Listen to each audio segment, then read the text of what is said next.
Hey everyone, welcome back for another deep dive. We always try to bring you the most intriguing stuff, and today is no exception. We're going to be exploring, Mental toughness. the mindset you need to succeed, Yeah. especially when the stakes are high. We're talking trading, high-pressure careers, you name it. And to guide this deep dive, you've given me this snippet. It's called Pasted Text. Interesting title, right? Yeah, it's a little cryptic. But trust me, there are some golden nuggets of wisdom in there. Okay, I'm intrigued. Let's see what this pasted text has to offer. One of the first things that jumps out is this idea of staying mentally strong regardless of whether you win or lose. Now, how is that even possible? Well, it's easy to get caught up in the emotions, right? Especially when you're dealing with things like trading, where you have these constant wins and losses. Totally. But pasted text really emphasizes this idea of not letting those outcomes define you. Like, you don't become a failure just because you had a losing trade. So it's about separating your self-worth from those immediate results. Exactly. It's about being able to step back and analyze the situation objectively. Say you experience a loss. Instead of spiraling into self-doubt, you look at it as a learning opportunity. Analyze what happened, figure out what you could have done differently, and refine your approach. Exactly. It's about continuous improvement, regardless of the outcome. I see. And that ties into another point that pasted text makes about understanding your actions over the long term. So it's not just about reacting to each individual win or loss, but having a bigger picture perspective. Absolutely. It's about having a solid strategy, one that's based on research and testing and practice, not just on gut feelings or luck. Right. So it's not about trying to get lucky with each individual trade or decision, but having a framework that guides your actions over time. Precisely. And when you have that kind of long-term understanding, you're less likely to get shaken by short-term setbacks. You understand they're just part of the process. Okay, so it's like, imagine a seasoned surfer riding a wave.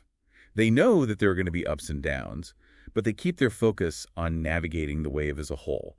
They don't freak out at every little bump. That's a great analogy. Or think of a marathon runner. They don't sprint at the start. They pace themselves, knowing they have a long race ahead.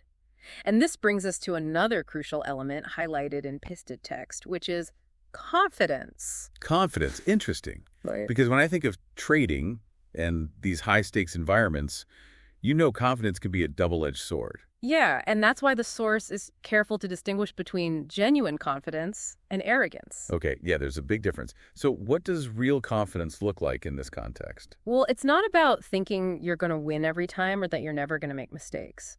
True confidence comes from understanding your process, knowing you've put in the work, and that you're able to learn and adapt over time. So it's almost like that confidence is rooted in preparation. You've done your research, you've back-tested your strategies, you've honed your skills, and that gives you a sense of certainty even when things don't go your way. Exactly. It's about knowing that even if you hit a rough patch, you have the tools and the knowledge to navigate it and come out stronger. This is all making a lot of sense. So as we're wrapping up here, for everyone listening, think about an area in your own life where this kind of mental toughness could make a difference. Because, this isn't just about trading. This is about any area where you're facing challenges and need to stay focused and resilient. I love that. It's about applying these principles, emotional equilibrium, long-term understanding, confidence, through preparation to anything you set your mind to. Absolutely. It's like building a mental gym, developing those mental muscles to handle whatever life throws your way. And if you had to design your own training regimen, what would be in it. That's such a great question to leave everyone with. If you want to cultivate this kind of mental fortitude, what can you start doing today? What habits can you build? What practices can you put in place? Love that.